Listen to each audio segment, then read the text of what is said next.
The Selfish Giant. Every afternoon, as they were coming from school, the children used to go and play in the giant's garden. It was a large, lovely garden with soft green grass. Here and there over the grass stood beautiful flowers like stars, and there were 12 peach trees that in the springtime broke out into delicate blossoms of pink and pearl, and in the autumn bore rich fruit. The birds sat on the trees and sang so sweetly that the children used to stop their games in order to listen to them. "How happy we are here," they cried to one another. One day the giant came back. He had been to visit his friend the Cornish ogre, and had stayed with him for 7 years. After the 7 years were over, he had said all that he had to say, for his conversation was limited, and he determined to return to his own castle. When he arrived, he saw the children playing in the garden. "What are you doing here?" he cried in a very gruff voice, and the children ran away. "My own garden is my own garden," said the giant. "Anyone can understand that, and I will allow nobody to play in it but myself." So he built a high wall all round it and put up a notice board: "Trespassers will be prosecuted." He was a very selfish giant. The poor children had now nowhere to play. They tried to play on the road, but the road was very dusty and full of hard stones, and they did not like it. They used to wander round the high walls when their lessons were over and talk about the beautiful garden inside. "How happy we were there," they said to each other. Then the spring came, and all over the country there were little blossoms and little birds. Only in the garden of the selfish giant it was still winter. The birds did not care to sing in it, as there were no children, and the trees forgot to blossom. Once a beautiful flower put its head out from the grass, but when it saw the notice board, it was so sorry for the children that it slipped back into the ground again and went off to sleep. The only people who were pleased were the snow and the frost. "Spring has forgotten this garden," they cried, "so we will live here all the year round." The snow covered up the grass with her great white cloak, and the frost painted all the trees silver. Then they invited the north wind to stay with them, and he came. He was wrapped in furs, and he roared all day about the garden and blew the chimney pots down. "This is a delightful spot," he said. "We must ask the hail on a visit." So the hail came. Every day for 3 hours he rattled on the roof of the castle till he broke most of the slates, and then he ran round and round the garden as fast as he could go. He was dressed in grey, and his breath was like ice. "I cannot understand why the spring is so late in coming," said the selfish giant, as he sat at the window and looked out at his cold white garden. "I hope there will be a change in the weather." But the spring never came, nor the summer. The autumn gave golden fruit to every garden, but to the giant's garden she gave none. "He is too selfish," she said. So it was always winter there, and the north wind and the hail and the frost and the snow danced about through the trees. One morning the giant was lying awake in bed when he heard some lovely music.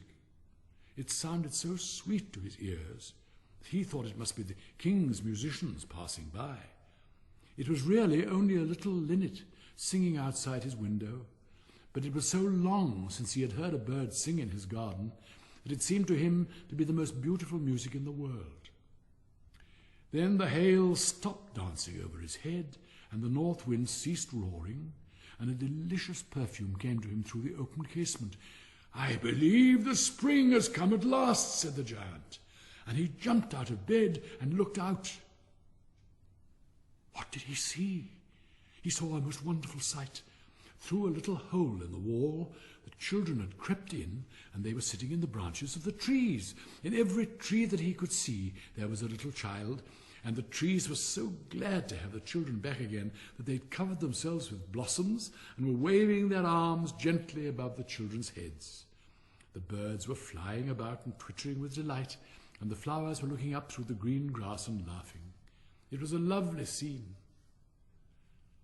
Only in one corner it was still winter.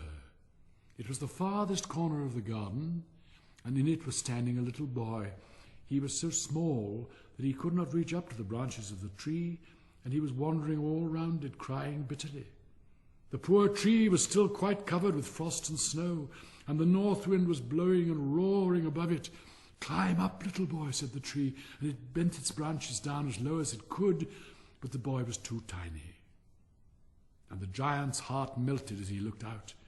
"How selfish I have been," he said. "Now I know why the spring would not come here. I will put that poor little boy on top of the tree, and then I will knock down the wall, and my garden shall be the children's playground for ever and ever." He was really very sorry for what he had done. So he crept downstairs and opened the front door quite softly and went out into the garden. But when the children saw him, they were so frightened that they all ran away, and the garden became winter again. Only the little boy did not run, for his eyes were so full of tears that he did not see the giant coming.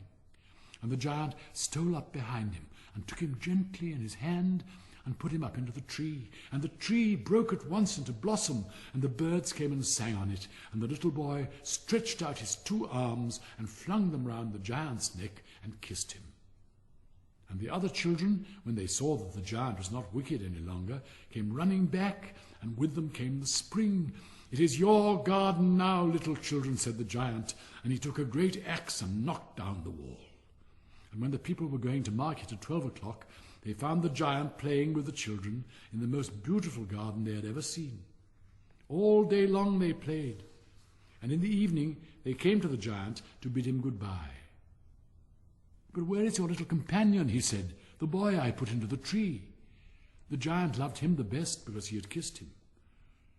"We don't know," answered the children. "He's gone away." "You must tell him to be sure and come tomorrow," said the giant. But the children said they did not know where he lived and had never seen him before, and the giant felt very sad. Every afternoon, when school was over, the children came and played with the giant. But the little boy whom the giant loved was never seen again. The giant was very kind to all the children, yet he longed for his first little friend and often spoke of him. "How I would like to see him," he used to say. Years went over, and the giant grew very old and feeble. He could not play about any more, so he sat in a huge armchair and watched the children at their games and admired his garden. "I have many beautiful flowers," he said, "but the children are the most beautiful flowers of all." One winter morning, he looked out of his window as he was dressing. He did not hate the winter now, for he knew that it was merely the spring asleep and that the flowers were resting. Suddenly he rubbed his eyes in wonder and looked and looked. It certainly was a marvelous sight. In the farthest corner of the garden was a tree quite covered with lovely white blossoms. Its branches were all golden, and silver fruit hung down from them, and underneath it stood the little boy he had loved. Downstairs ran the giant in great joy. He hastened across the grass and came near to the child. But when he came quite close, his face grew red with anger, and he said, "Who hath dared to wound thee?" For on the palms of the child's hands were the prints of 2 nails, and the prints of 2 nails were on the little feet. "Who hath dared to wound thee?" cried the giant. "Tell me that I may take my big sword and slay him." "Nay," answered the child, "but these are the wounds of love." "Who art thou?" said the giant, and a strange awe fell on him, and he knelt before the little child. And the child smiled on the giant and said to him, "You let me play once in your garden. Today you shall come with me to my garden, which is paradise." And when the children ran in that afternoon, they found the giant lying dead under the tree, all covered with white blossoms.